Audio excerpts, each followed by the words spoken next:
Option form feeling हा first year engineering admission process मधला सगळ्यात महत्वाचा टप्पा.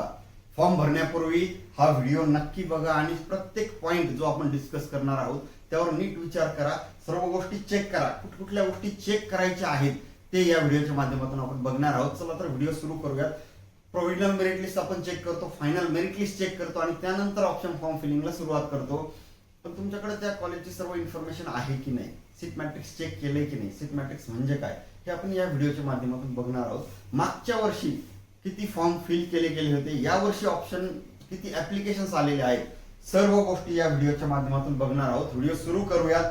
तर बघा, सगळ्यात पहिले तर सीट मॅट्रिक्स तुम्हाला चेक करायचं आहे की जे ऑप्शन फॉर्म जेव्हा कधी आपण फिल करतो ते आधी एक दिवस सीईटी सेलच्या वेबसाईटवर येत असतं.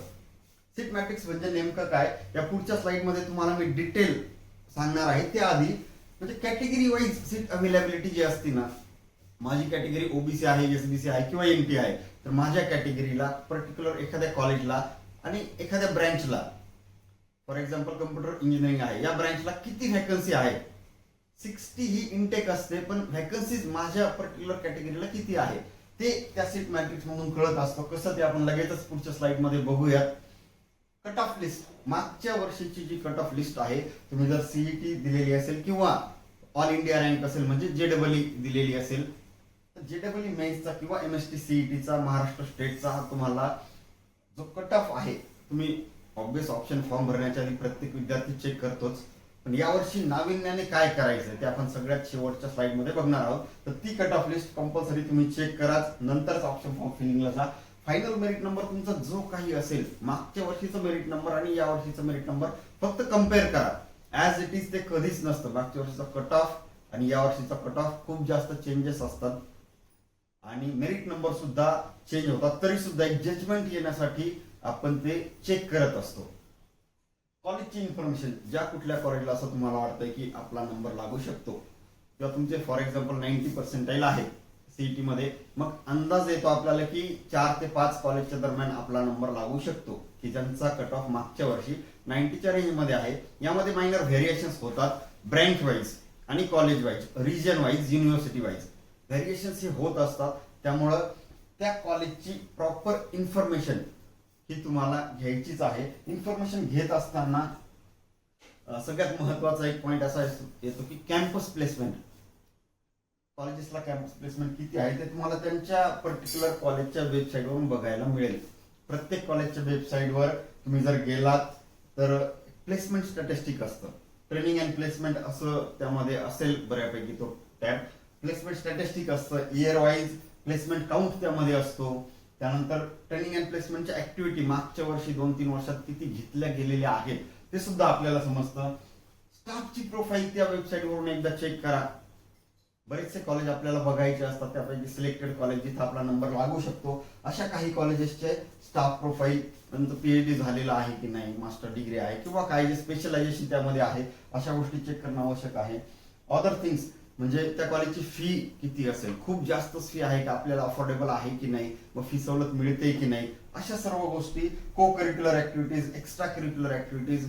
बऱ्याचशा मुलांच्या किंवा मुलींच्या बाबतीत असं होतं की कॉलेजला हॉस्टेल पाहिजे असतं, जर असेल तर मग पटकन प्रायोरिटी दिली जाते, नसेल तर काय, जवळ अवेलेबिलिटी आहे का, अशा सगळ्या गोष्टी तुम्हाला त्या चेक करायच्याच आहेत. आता आपण एका महत्वाच्या पॉईंटकडे येऊ, जे मी म्हटलं की सीट मॅट्रिक्स हे काय असतं आणि ते का चेक करायचं, कसं चेक करायचं एकदा बघून घ्या. ऑप्शन फॉर्म भरण्यापूर्वी हे बघणं आवश्यक आहे. जसं कट ऑफ लिस्ट बघणं आवश्यक आहे, अगदी तसंच जसं की आपण प्रत्येक राऊंड झाल्याच्या नंतर व्हॅकन्सी पोझिशन पण डिस्प्ले होतात बघा.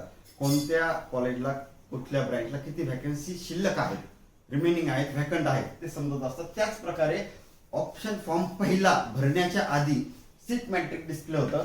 ते सीट मॅट्रिक्स आपल्याला सीईटी सेलच्या वेबसाईटवर बघायला मिळतं. लेफ्ट साईडला सर्व गोष्टी येत असतात. प्रोव्हिजनल मेरिट लिस्ट चेक करायची तर इथं ते होईल. आता तुम्ही कम्प्युटरच्या साईटवर म्हणजे कम्प्युटरच्या डेस्कटॉपवर पाहत आहात की मोबाईलमध्ये पाहत आहात, त्यानुसार ते व्हॅरी होतं. मोबाईलमध्ये पण 3 लाईन इथं साईडला येत असतात, त्या लाईनवरून तुम्हाला ते हे पाहता येतं. किंवा जर डेस्कटॉपची स्क्रीन असेल तर लेफ्ट साईडला लगेचच येतं provisional merit list, final merit list, cut off list last इयरची किंवा सीट मॅट्रिक्स. जेव्हा कधी सीट मॅट्रिक्स येईल कॅटेगरी वाईज त्यावेळेस तुम्हाला ते चेक करायचं. ते थोडंसं या टाईप असेल. फॉर एक्झाम्पल एक तुम्हाला मी इथे सांगतो, ठीक आहे. प्रत्येक कॉलेजचं असं येतच, ऑल ओव्हर महाराष्ट्र कॅप प्रोसेसच्या अंडर जेवढे काही कॉलेजेस आहेत त्या प्रत्येक कॉलेजचं ही सीट मॅट्रिक्स येत असतं. यामध्ये काय की सपोज COEP पुणे हे कॉलेज आहे आणि त्यातली एक ब्रँच, इथं ब्रँचचं नाव दिलेलं असतं की सिव्हिल इंजिनिअरिंग फॉर एक्झाम्पल. त्याचे सँक्शन इंटेक किती आहे? 156. मागच्या वर्षी होतं, या वर्षी कदाचित वाढतील नाही वाढतील ते नवीन सीट मॅट्रिक्स नुसार समजेल. हे सीट मॅट्रिक्स फॉर एक्झाम्पल तुम्हाला लास्ट इयरचं मी घेतलेलं आहे. फक्त काय बघायचं ते बघा, सँक्शन इंटेक किती आहे. जनरली बरेचसे कॉलेज हे सँक्शन इंटेक काही काही ब्रँचेसचे वाढवत नाही, जे असतात त्याच ठेवतात. पर्टिक्युलर 1-2 ब्रँचेसचे वाढू शकतात. सपोज सँक्शन इंटेक 150 आहे, त्यातल्या महाराष्ट्र स्टेटसाठी किती दिलेले आहे? ऑल इंडिया म्हणजे JEE मेन्स जी एक्झाम देतात त्यांच्यासाठी किती आहे? आता इथं 150 पैकी महाराष्ट्र स्टेटसाठी 120 आहेत आणि ऑल इंडिया JEE साठी 30 आहेत. त्या ऑर्फन कॅन्डिडेटला किती सीट आहेत? डिफेन्स असेल, फिजिकली हँडिकॅप असेल आणि हे आहे इकडे कॅटेगरी वाईज सीट डिस्ट्रीब्युशन. ठीक आहे, थोडं झूम करून पण तुम्हाला ते पाहता येईल. थोडंसं झूम करा आणि ते बघू शकता की फॉर एक्झाम्पल सांगतो, ओपन कॅटेगरीला जनरल साठी किती आहेत आणि लेडीज कॅन्डिडेट असतील तर त्यांना किती व्हॅकन्सीज आहेत. त्याचबरोबर सपोज NTC आहे, NTD आहेत 150 सीट्स सँक्शन इंटेक. त्या कॉलेजला सिव्हिल इंजिनिअरिंगला 150 सीट्स आहेत, पण NT कॅटेगरीसाठी जनरलला किती आहेत तर 2 सीट्स दिलेल्या आहेत. NT कॅटेगरी NTC जे आहे जनरलला 2 आणि NTC लेडीज कॅन्डिडेटला 2, असं ते बायफर्केशन असतं. OBC ला किती आहे? जनरलला 14 दाखवतंय. हे सगळं तुम्हाला यावर्षी चेक करायचंय. जनरली बऱ्याचशा कॉलेजला यानुसारच अलॉटमेंट केली जाते. त्यानंतर डिफेन्स कॅन्डिडेट जर तुम्ही असाल तर डिफेन्स मध्ये किती कोटा दिलेला आहे, किती सीट्स अवेलेबल आहेत. असंच EWS च्या सीट्स किती असतील, TFWS च्या सीट्स किती असतील, अशा सगळ्या गोष्टी तुम्हाला त्या सीट मॅट्रिक्स वरून बघायला मिळेल. ओके, तर हे बघणं एक आवश्यकच आहे. आता बघा, एक सगळ्यात महत्वाचा पॉइंट या वर्षीचा म्हणजे हा व्हिडिओ मी जुलै 2026 मध्ये बनवतो आहे आणि जे प्रोव्हिजनल मेरिट लिस्ट डिस्प्ले झालेली आहे त्यावरून हा आकडा मी सांगतोय. फायनल मेरिट लिस्टचा आकडा कदाचित थोडासा व्हॅरी असेल. ओके, थोडंसं जजमेंट येण्यासाठी, कॅल्क्युलेशन होण्यासाठी यावर्षी CET PCM हा जो ग्रुप आहे त्याची जर आपण प्रोव्हिजनल मेरिट लिस्ट चेक केली PCM ची तर 2,29,503 एवढे ऍप्लिकेशन्स आलेले आहेत. कदाचित फायनल मेरिट लिस्ट मध्ये हा आकडा थोडासा चेंज होईल. ओके, पण एक आपल्याला जजमेंट येण्यासाठी हा तसं मागच्या वर्षीपेक्षा खूप जास्त मुलांनी फॉर्म यावर्षी भरलेले आहेत. मागच्या वर्षीचा जो आकडा होता तो PCM ग्रुपसाठी 2,02,784 एवढा होता. आता जर आपण बघितलं ऑलमोस्ट 26-27 हजार मुलांनी जास्त यावर्षी फॉर्म भरलेले आहेत मागच्या वर्षीपेक्षा. मग आता हे स्ट्रेट फॉरवर्ड आपल्याला समजतं की मेरिट इन्क्रीज होणार आहे. जर दरवर्षी किंवा मागच्या वर्षीपेक्षा 20, 22, 25, 30 हजार विद्यार्थी जास्त येत आहेत, फायनल मेरिट नुसार कदाचित हा आकडा थोडासा व्हॅरी होईल, जास्तही होतील, कमी होऊ शकतात, पण खूप जास्त फरक यामध्ये पडणार नाही. तर 2,29,30,000 एवढे विद्यार्थी कदाचित आपल्या कॉम्पिटिशन मध्ये असतील तर मेरिट वाढणार आहे. मग ऑप्शन फॉर्म फिलिंग करत असताना एक गोष्ट लक्षात ठेवा की मागच्या वर्षीचा जो कट ऑफ गेला होता, एखाद्या कॉलेजला सपोज 90% एखाद्या विद्यार्थ्याची एका ब्रँचला पर्टिक्युलर कॅटेगरीसाठी अलॉटमेंट झालेली आहे तर त्याच कॉलेजला होईल याची गॅरंटी आता यावर्षी नाहीये. कदाचित त्यापेक्षा खाली 2-3 कॉलेज तुम्हाला सरकावं लागेल, 4-5 कॉलेज सरकावं लागेल. डिपेंड आहे किती मुलं त्या कॉलेजला प्रेफरन्स देतात, चॉईस सिलेक्ट करतात त्यानुसार.